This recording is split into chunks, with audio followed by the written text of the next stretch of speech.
Welcome back to SportsLine. We are joined on the phone by our good friend Rod Reed, the head coach of Tennessee State football. The Tigers, Big Blue Tigers, starting spring workouts this week. Coach, thanks for jumping on tonight. How are you tonight? Happy Easter. I'm great, man. Thanks for having me. Happy to see you also. Well, you got the guys back on the grass, as you like to say. I know it's early, but have you liked what you've seen so far? I really have. We had great tempo in both practices, both Monday and today. And like I told the guys when we brought them up after practice, hey, we got to keep this tempo all spring long. They were really competing, and when you do some crossover drills, offense versus defense, and you don't have pads on, and guys are playing with their hands and they're able to play fast, you really like that. And I thought our kids did a really good job of executing today without pads on. Yeah, I'm sure coaches always maybe not worry, but they're a little bit concerned about the overall conditioning level of your players when you get them back on the field. It's been obviously a few months since the end of the season. How are you from a conditioning standpoint, Coach?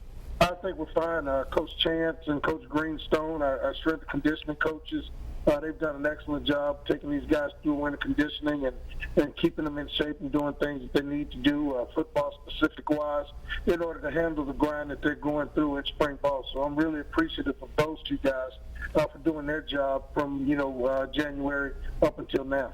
Tennessee State football coach Rod Reed is our guest here on SportsLine. Coach, you talk about tempo and keeping the tempo all through spring practice. How much of a challenge is that with knowing that it's spring drills and you still got a ways to go before your summer conditioning and into fall camp and, in September when you start playing? I mean, how important is that and how much of a challenge is that to keep that good tempo going throughout spring drills? Well, I'll tell you what, I think if we had a senior-laden team, juniors and seniors, it may be a little bit monotonous for them and, going through the same thing. But we got some young guys out there. We got some guys that are really hungry, trying to prove themselves that they deserve to be a part of that starting lineup or in the 2D. And they're really getting after it. And I think we'll continue this tempo because we don't have any positions etched in stone, so to speak. There's a lot of competition going on out there for a lot of different positions. We got some junior college guys. Terrence Summers on the D-line, who came in, kid from Springfield, Tennessee, came back to us from JUCO. Ronnie Killings transferred from Navy. He was at the prep school. He's a freshman, but he's made some big plays the first couple of days of spring ball. So it's really exciting to see some new guys out there, get some new blood generated into the system, and watching everybody else compete. Now, you say that no position is etched in stone. What positions do you think are the most competitive going into this year, Coach? I think when you look at the defensive back position and the wide receivers, we really only had one playmaker that made really big plays for us on the offensive side of the ball, and that was Patrick Smith. Chris Sanders, McCullum have shown flashes of being able to make plays, but, we've got some young guys over there like Tyler Black, Quindell Cousins. We're looking for him to step it up a little bit. And, Mazio Rose, the kid that's been hurt a whole lot but has a lot of speed, has made some big plays for us. But, we're looking for those guys to step up, and it'll be competition at that wide receiver spot. Plus, we got some young guys that we recruited that we feel like will be able to step in and help us immediately outside. But on the defensive front, we lost Denzel Jackson and some guys like that. So Rock Nesbitt and Terrence Summers, like I mentioned before, and those guys up in the middle are going to be competing. And on the outside, you've got a guy like Quintus Maddox, Jacob Gray, Robert Crawford, some guys we redshirted last year. They're going to be vying for some playing time. So the competition is there, and they're really hungry to get after it. And I know coaches love competition. I mean, it usually brings out the best in the players, doesn't it? It really does. It really does. It brings out the best of them. O'Shea is going to miss, a majority of spring drills. He's throwing 7-on-7. He's throwing the ball with a lot of velocity. Looked really good today at practice, but he can't pad up. So Ronald Butler and Michael Hughes, a kid from Hillsborough, they're going to be fighting for, that backup spot there to O'Shea once he gets back in there. And, who knows, they may be fighting for a starting position there. Well, we've talked about this before, Coach. 4-6 last year, a lot of injuries, a lot of tough, close losses, but things seem to pick up for you, especially offensively towards the end of the year. Do you go into the mindset this year where, hey, we got to pick up where we left off last year, or, hey, let's wipe the slate clean and let's start over? I think we got to pick up where we left off because I do think we started to generate some momentum toward the end of the season, with Eric Evans emerging at the running back spot, doing a really good job up there. And, offensively, we got some young offensive linemen, man. I'm excited about a kid named Justin Brooks, Latavius Simmons. Chris Wallace, he'll be a redshirt sophomore. Latavius is a redshirt freshman. Justin Brooks, redshirt sophomore. And Dunker should anchor that offensive line. Starting center will be a redshirt sophomore who started, 9 games for us last year, Thomas Burke. So we've got some young guys, Cameron Jones out of Ridgeway. We've got some young guys we're really excited about. And, we know we have to get back to running the football. We didn't run the football very well last year. That allowed people to load the box up a little more probably than we would like them to. But I think being able to run the football and keeping O'Shea healthy and those guys back behind the center healthy will help us a whole lot. Rod Reed, Tennessee State football coach, is our guest here on SportsLine. You mentioned, Coach, that you're a relatively young team, not a lot of juniors and seniors. When you have the younger players getting used to going from high school to college, obviously that's a huge transition from them. Do you notice as a coach when the light kind of goes off and they realize, okay, this is big boy ball here, I need to step my game up, and when they actually do start to step their games up?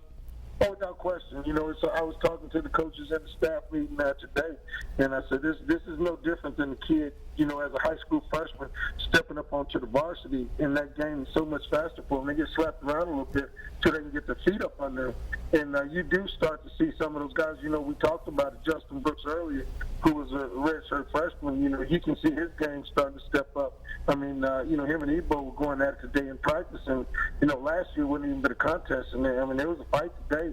So it's really good to see the light start to come on some of these guys, and you can actually tell, when it kind of pops on for them. Now, when you say fight, do you mean actual fisticuffs or a little pushing and shoving? What did you see out there today? I'm just talking about competition-wise. Right. I mean, they were back and forth.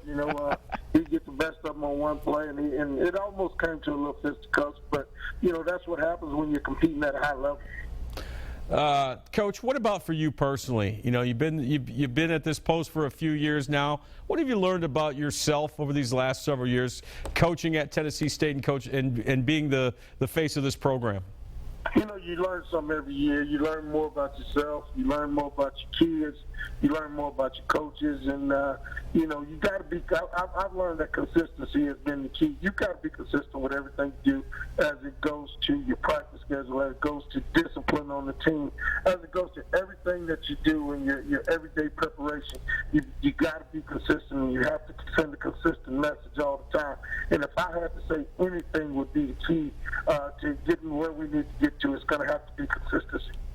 Yeah, every coach in America preaches consistency. All right, blue-white scrimmage is when now? April 16th. Okay, and that'll be at the Hole?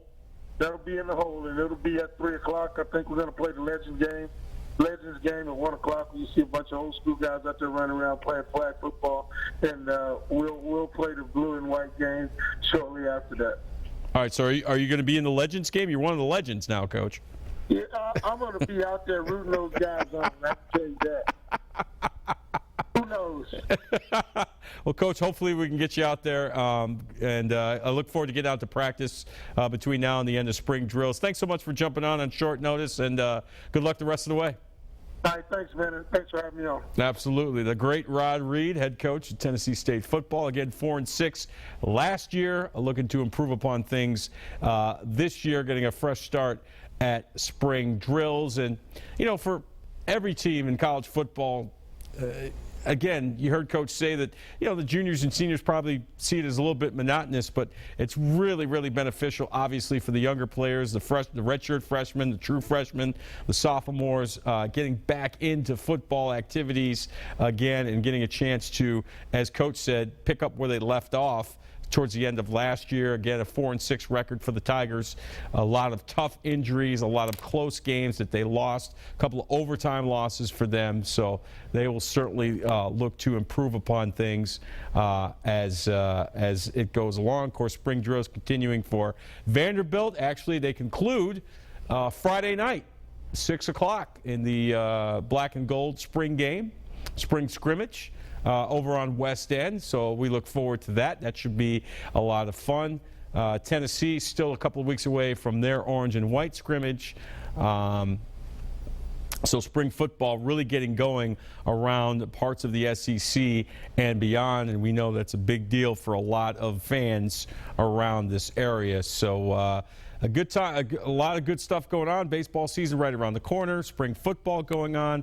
Predators getting ready for the playoffs. NCAA tournament, Sweet 16, Final Four the week after this weekend. So plenty on your sporting plate. You want to talk about any of that? Give me a call at 737-7767. Right now, we'll take a break.